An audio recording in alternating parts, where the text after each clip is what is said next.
Il est 7h40, l'édito politique avec vous, Arlette Chabot. Bonjour Arlette. Bonjour à vous. La dissuasion française, l'arme nucléaire, peut-elle servir à la protection de l'Union européenne? On vient de l'évoquer avec l'auditeur Sylvain. Emmanuel Macron, dans une interview accordée à la presse régionale, propose ce week-end d'ouvrir le débat en pleine campagne électorale. Cette idée du président suscite évidemment beaucoup de réactions. Est-ce qu'il a eu tort ? Écoutez, la France ressemble encore à une grande puissance. Pourquoi ? Parce qu'elle dispose de deux éléments. D'abord, elle siège membre permanent du Conseil de sécurité de l'ONU.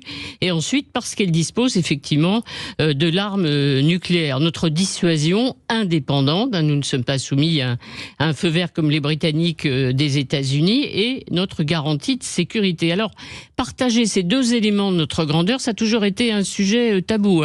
C'est pas la première fois qu'on l'évoque. Emmanuel Macron lui-même en avait déjà parlé en 2020, puis était revenu sur ce thème en janvier dernier, suscitant un début de polémique. Donc pas étonnant aujourd'hui que le président remette le sujet sur la table, alors que pour les élections européennes, on sait qu'il plaide pour la création d'une véritable défense européenne, crédible, avec des coopérations entre États et une véritable industrie aussi européenne de la défense. Alors, au fond, tout ça n'est pas contradictoire et même assez cohérent quand on regarde finalement la situation en Europe. Le président n'a pas tort de dire que ça a changé. Pourquoi ? Parce qu'il y a la guerre en Ukraine, évidemment. Ensuite, quelle est la doctrine d'emploi de l'arme nucléaire française ? Eh bien, on l'emploie si nos intérêts vitaux sont menacés. Or, on imagine que demain, si l'Allemagne, par exemple, était attaquée, eh bien, on pourrait considérer à Paris que nos intérêts vitaux sont évidemment menacés. Il y a aussi un autre élément qui intervient aujourd'hui, c'est la possible réélection d'un Donald Trump qui, on le sait, n'a pas du tout forcément envie d'utiliser ces armes américaines en Europe, et puis non plus de faire jouer la solidarité prévue par l'OTAN, article 5, en cas d'attaque d'un de ces pays européens. Donc ça fait beaucoup de sujets effectivement de réflexion. L'essentiel, c'est autour de la question du qui prendrait la décision d'appuyer sur le bouton, comme l'on dit familièrement.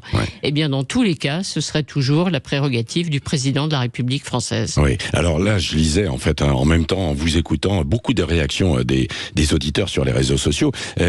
Cette proposition, justement, elle a été rejetée par les Insoumis, le RN, les LR. Ce n'est pas vraiment une surprise, d'ailleurs. Non, parce que le Rassemblement National et la France Insoumise sont les partis les moins favorables, on va dire, à l'Union européenne, bien entendu. Donc pour eux, il n'est pas question d'européaniser l'arme française.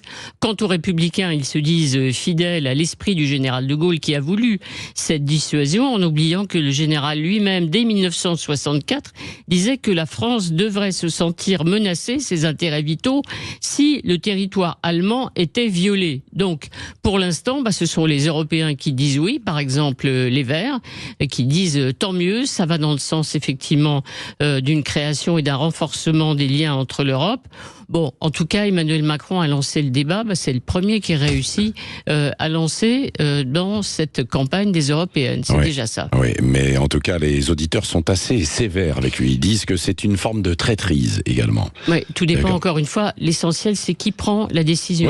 Ça ne sera pas une décision collégiale, ce ne sera pas une décision prise à Bruxelles à main levée entre les 27. Ce sera vraiment, encore une fois, une décision qui restera celle du président de la République. Bon, et en tout cas, nous en reparlerons aussi tout à l'heure avec vous, Arlette Chabot, et puis avec l'invité politique de Jean-Jacques Bourdin tout à l'heure à 8h30, qui sera Manon Aubry. Vous écoutez Sud Radio, dans un instant, Sud Radio vous explique autour de la GPA, avec de l'hypocrisie, c'est même maintenant, puisqu'il est 7h45.